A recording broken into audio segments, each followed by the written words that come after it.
I am code number 2 and my topic will be how education is made compulsory for all and how Malala encourages this. Let me ask you all a question. Have you ever been asked by someone to not do something because you simply didn't have the capability to do so? Sometimes it's good, sometimes it's bad. Maybe you find something which you didn't realize you were good at. But have you ever been denied to do something just because of who you are?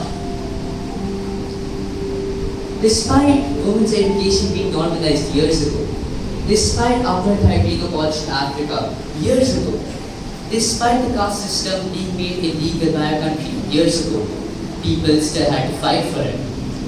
And the people who fought for it, Malala, Nelson Mandela, B.R. Ambedkar, what did they all have in common? They all raised their voices. They all raised their voices in a quiet country. People underestimate the power of our voice, but it's really our voice that builds who we are and what we do in life. There's an interesting Greek myth about where people go in the afterlife.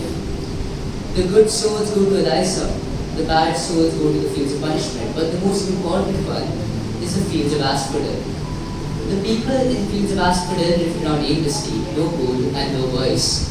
It represents what we do in life when we decide to not become someone and decide to succumb to what people decide to make us.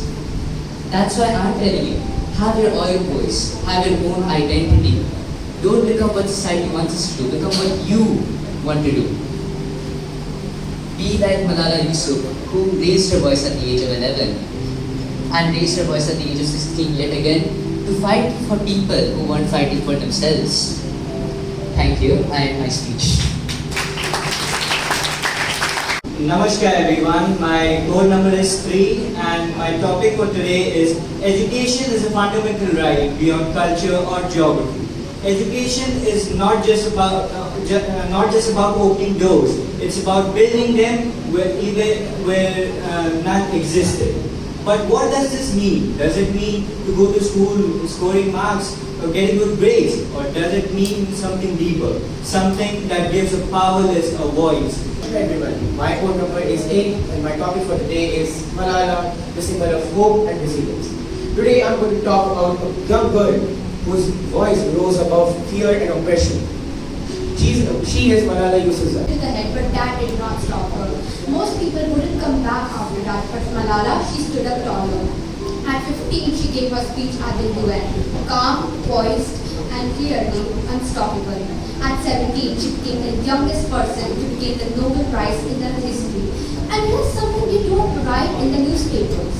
That she once told a sitting US president that his innocent drone policies are killing innocent people straight to his face at 16. That's what real standing up looks like. Not performative, not polished, just an unapologetic belief. But who am I kidding over here? Not all of us will be giving a speech at the UN. Sometimes standing up will look like saying a joke isn't funny, standing up for that quiet kid, or saying no when the class expects us to say yes. It won't trend, but yes, it would matter.